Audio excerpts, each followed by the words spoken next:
Ang pinagkakaabalahan niya yung confidential funds niya. Yung pagkikipaglaban sa mga komunista. Tapos nakita niya natin Mr. Maravillas, umaakyat-akyat sa bundok. Tapos ngayon naman niya, kontra doon sa kapayapaan.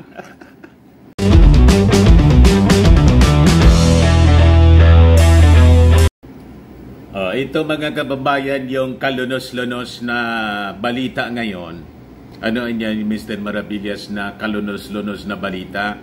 Ayan po, sabi dyan, students in the Philippines scored less than the OECD average in mathematics, reading, and science. Ayan po, ganon ang kalunos-lunos na sinapit ng ating mga mag-aaral sa kakatantrums ni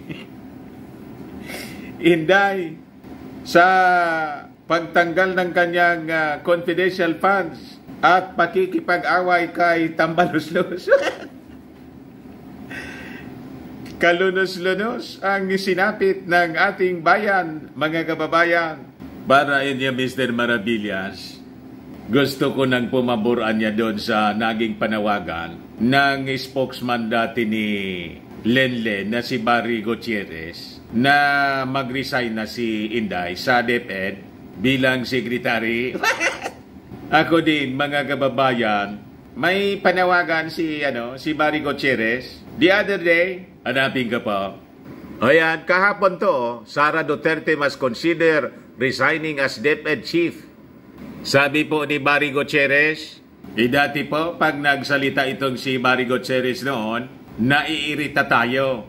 Pero ngayon parang tama ang kanyang sinasabi, mga kababayan, ang kanyang panawagan. Bakit niya, Mr. Maravillas? Kasi parang sumapi kay Inday sumapi kay Inday si Lenny. Si Inday po, lumileni na ngayon. Diba? But before ko, mga kababayan, ibigay sa inyo yung full story, click subscribe muna dito sa ating YouTube channel and hit the notification bell para lagi kayong updated sa mga kaganapan dito sa ating bansa. Like and share na rin po ninyo ng ating video. At huwag na rin po ninyo, mga kababayan, na skip yung ating mga commercial ads para tuloy-tuloy lang ang pag-unlad ng bagong Pilipinas. Sa mga naghanap ng malinis and spacious fitness gym, bumisita lang po kayo sa aming Colossal Fitness Gym.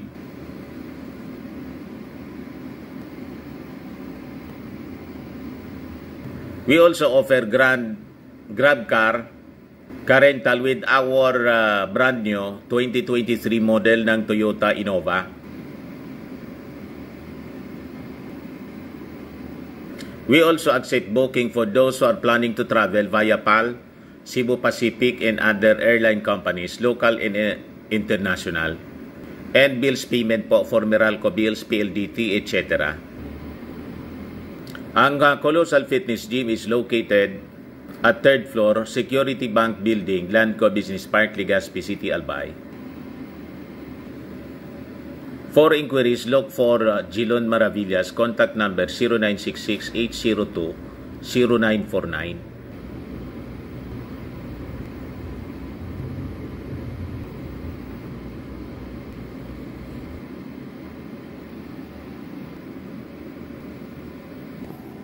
Ayos pa? Ayos na ayos niya, Mr. Maravillas. Di balik tayo, mga kababayan, dito sa ating topic. Ito yung kalunos-lunos, mga kababayan, na sinapit ng mga mag-aaral natin. Sabi dyan, Filipino learners lag in PISA 2022. Yung Philippines performance in the program for international student assessment po, yun ang PISA. With the Filipino learners daw falling behind, bagsak po.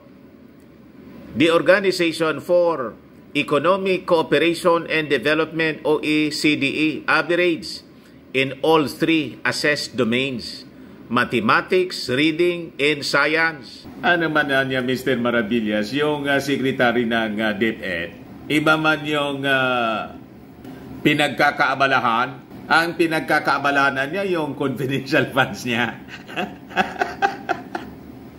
Yung pagkikipaglaban sa mga komunista. Tapos nakita niya natin Mr. Maravillas, umaakyat-akyat sa bundok. Tapos ngayon naman niya, kontra doon sa kapayapaan. Sa Pistox, na hindi man dapat niya, yun ang focus ng kanyang trabaho, ng kanyang atensyon. Yun nga po. So sabi dyan, in mathematics, Filipino learners scored 355 points, well below the OECD average of 472 points, placing the Philippines at 75th rank out of 80 participating countries. Nangaporit pa. Tawag niyan sa amin dito, nangaporit, yung nasa dulong-dulo na po. Aros hindi na mapansin. Pang 75 sa 80 participants, pang 85. This indicates that Filipino learners' mathematical literacy skills are significantly lower than the international counterparts. Similarly, in reading, Filipino learners scored 347 points. Nakakahiya po. Significantly lower than the OECD average of 476 points. This suggests that Filipino learners have difficulty understanding complex texts, identifying implicit informations, and making inferences. Nakita nyo na mga kababayan yung resulta? Pagkatapos maniniwala tayo sa Okta Research na isinagawa po. Yung nilabas several days ago yung result, top-notcher si Inday. Talaga pong kaduda-duda. Talagang kaduda-duda po kasi nadiscover natin yung isa sa mga nasa loob ng Okta Research, campaign strategist pala ni Inday. Kaya ganon mga kababayan. So sabi dyan, science literacy performance was also below the OECD average, with Filipino learners scoring 356 points compared to the OECD average of 487 points. This indicates that Filipino students struggle to apply scientific knowledge to solve problems and make informed decisions. O yan po ang accomplishment po ni Inday. Kita na ninyo, rank 75 sa mathematics, sa reading, rank 75 din. Mas matindi sa science, rank 78, mga kababayan. Out of 80 countries na nag-participate, ganon kakulilat ang DepEd. Pagkatapos, yung ginawa pa ni Inday sa DepEd po, noong opening, pinagpapatanggal yung mga visual aids, so yung mga learning aids, mga kababayan, na nakadikit sa mga classrooms.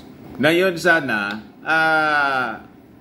based sa studies po, nakakatulong sa, kaya nga visual aid, mga learning aid, nakakatulong po para sa pag-aaral ng ating mga kabataan. Pinatanggal ni Inday. Sa kabaga. Di niya, Mr. Maravillas, tama yung sinabi ni Barry Gutierrez. Tama po. I think kailangan ng mag-goodbye ni Inday po sa DepEd. Iba kita niya, Mr. Maravillas, hindi na lang sipahin ni President Bongbong Marcos. Medyo naghihintay lang siguro ng timing. Nang tamang panahon yung ating Pangulong Bongbong Marcos. Siguro iniisip ngayon ng ating Pangulo, isa paan niya, Inday. Pag inubos mo yung aking pasensya sa tantrums mo, ngayon anya, kumontra ka na openly sa aking policy, ulitin mo pa anya. Malamang ganun mga kababayan yung naglalaro ngayon sa isipan ng ating Pangulong Bongbong. But anyway, ibigay ko sa inyo yung kwento rito, yung sinabi ni Barry Gutierrez. So sabi diyan, former Office of the Vice President spokesman Barry Gutierrez thinks it is time for Vice President Sara Duterte to consider stepping down as Secretary of the Department of Education, citing as reasons the country's education crisis and her preoccupation with other issues outside her own agency. Sa bagay, yun ang ginawa mga kababayan talaga ni Lenlen noon. Kasi binigyan siya ni Digong ng trabaho. Imbis na magtrabaho po, naging kritiko. Parehas po, lumilini na nga po si Inday. Kaya I think tama ito na advice ni Barry. The lawyer who was the spokesperson of ex-Vice President Leni Robredo questioned Duterte's involvement in matters that are beyond her responsibilities as the Secretary of Education. Photocopy na po nga si Inday ni Leni. Di ba ganun din yung ginagawa, Barry, ni Leni noong panahon niya? Imbis magtrabaho din sa assigned duty, kung ano-anong pinakikialaman. Kasi ang gusto niya, hindi yung trabaho na inassign sa kanya ng Pangulo, kundi yung mismong trabaho ng Pangulo. Gustong magpangulo, mga kababayan ni Leni. Gusto niya, siya yung Pangulo. Si Inday Anya Mr. Maravillas, parang ganun din yung direksyon ngayon. Parang ganun na nga po. So sabi niya, if Vice President Duterte finds the demands of the Secretary of Education overwhelming or incompatible with her interests and skills, it might be prudent for her to consider stepping down from this role. Sabi po niya kahapon, instead of addressing issues in the country's education sector such as the lack of teachers, infrastructures, and learning materials, Gutierrez lamented that Duterte seemed to be busy interfering in issues outside her responsibilities. Lening-leni na nga po, kaya tamang inadvisean po ninyo. He also noted that the World Bank has recently flagged the Philippines because 9 out of 10 Filipino students aged 10 years old could not read properly. Ganon nga po yung kalunos-lunos na katotohanan ngayon. Wala man kasi po talagang idea si Inday kung anong gagawin sa departamento. Bakit naman na niya, Mr. Maravillas? Yun ang binigay sa kanya ng ating Pangulong Bongbong Marcos. Tinatry ng ating Pangulong Bongbong Marcos si Inday kung magiging effective siya sa trabaho. O ngayon, with all these results mga kababayan, baka may naiisip na yung ating Pangulo na pwedeng ipalit kay Inday as DepEd Secretary po. Lalo't nag-iba na ng tono si Inday ngayon. Siyempre, binigyan din ng pagkakataon, Vice Presidente niya kayo ni Tim, bibigyan niya ng magandang assignment siyempre sa kanyang kabinete. Normal po yon. Only that, yung malungkot, pinili ni Inday na imbes na tumutok sa kanyang trabaho kung ano-ano yung pinagagawa. So sabi rito, oo, pangkaraniwan na para sa mga politiko na manghimasok at mangyalam sa iba't ibang issue at aktibidad. But the extent of Vice President Duterte's involvement in issues outside his primary function raises question about her focus and priorities as Education Secretary, sabi ni Gutierrez. Among the issues on which the Vice President has spoken are the government's plan to rejoin the International Criminal Court and the resumption of peace talks with the rebel groups. Sabi po ni Maricos, may punto po.